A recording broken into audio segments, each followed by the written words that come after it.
Welcome to the booking office for New Synthetic Theater. New Synthetic Theater is a new exciting experimental form of entertainment within Second Life. It isn't conventional theater, it's a little like a film, or maybe a fairground ride. It is fully automated and runs all day every day. During the action in the show, your avatar will be animated, and to get the best from the show you should have your music streamed up nice and loud. Our first production is called 99%. It runs every 10 minutes and lasts about 7 minutes. Tickets cost 50 lindens and can be bought from the vendor here. Wear your ticket as soon as you buy it. We will send you a teleport link in your chat window just before the show starts. Because this is where they buy the politicians. Because this is where power has its seat. Because 99% of us are suffering at the mercy of the madmen on this street. So you're probably wondering, what is a pink robot flying around in an empty sim for? No, I assure you, this is not the set of the New Synthetic Theater. This is me and my avatar Persepolis, and we're conducting research on Occupy Second Life. But right now, the only 99% active in this 3D world seem to be those promoted as a new entertainment show, for which you have to pay. Hi, my name is Karen, student of Visual and Media Anthropology, and this is my research project on Occupy Second Life. Because we suspected we lived in a plutocracy. The Occupy Wall Street movement has recently kicked off, and as the movement grows, using much of the internet to connect with people and spread the message, I've come here to see if they're also on Second Life. We're gonna stay right. As it turns out, there is an Occupy Second Life movement, just not that active. In fact, as I learned later, most of the actions and meetings took place in 2011, so I'm a little late.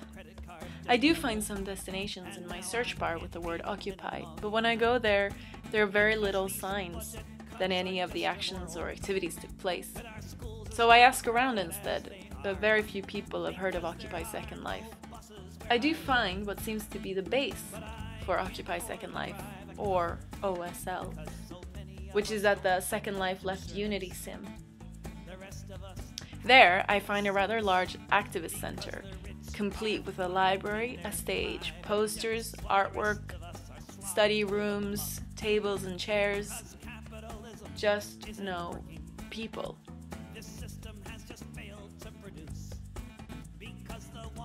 Failing to find someone to talk to in Second Life, I searched the rest of the World Wide Web and find much, much more. Blogs, reports for ICNN, Machinima's Facebook page, photos, you name it, it's there. Through one of the blogs, I find Miriam Galaxy, one of the OSL activists.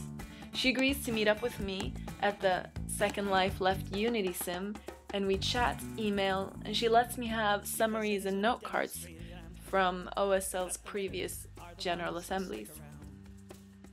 She tells me that Occupy Second Life was inspired by the Occupy Wall Street protests in New York City in September of 2011. Miriam and a few of her friends were among the first to start a Second Life version of the real-life Occupy movement. Other groups also started pretty much around the same time, but they all sooner or later coalesced into what became the Occupy Second Life group. When we meet, we decide to text instead of using voice. And although she has been a part of the group since the very beginning, she stresses the fact that she's not a leader for Second Life Occupy movement in any way, and she doesn't want to be either. The Occupy movement is borderless in real life as well as in Second Life. As Miriam says, people have to make things happen by themselves. Since its beginning, it has organized actions, occupations, concerts, talks and trainings, and has held several General Assemblies. These are organized much along the lines of real-life Occupy General Assemblies, which is consensus-driven and non-hierarchical. Discussions may go on for a long time, but there's a clear structure and rules of conduct underneath. For example, there's a strong commitment to non-violence and non-violent language. Another OSL activist, Miso Suzanova, says, just because we live, work, and play in a virtual environment does not mean we leave the physical world and our concerns outside. As I come to learn more about the Occupy Second Life movement, I come to see that there are definite parallels between Occupy Second Life and the Occupy movement around the world in real life. For starters, many of the SL activists are also activists in the real world Occupy movements. So, the first one is really an extension of the second. Although the demonstrations are not as effective in Second Life as they are in the first, they do meet similar reactions and apply similar alterations to plans. For example, in one of their major reactions, the Second Life Occupy group went to demonstrate at the Second Life Stock Exchange. After about 10 minutes, they were ejected from the sim by the Stock Exchange CEO. Just like the original real-life Occupy Wall Street protests were removed from the Stock Exchange in New York City. And just like the Occupy Wall Street moved to Zuccotti Park in New York City, the Occupy Second Life group set up camp at the Linden Endowment for the Arts, Sandbox. There both of them rent tent cities and camped out. Occupy Second Life emphasizes their role in creating awareness on the issues rather than physically occupying places. Some of the activists have been to popular places in Second Life to raise awareness, such as in newbie welcome places, where new avatars come to learn more about Second Life, and in education sites. Someone in the group even contacted Second Life creator Linden Labs asking if the group could have a free sim to organize in, and so far there's been no reply. Occupy Second Life also did a fundraiser in order to collect money for warm clothes for the real-life occupiers. They managed to get $400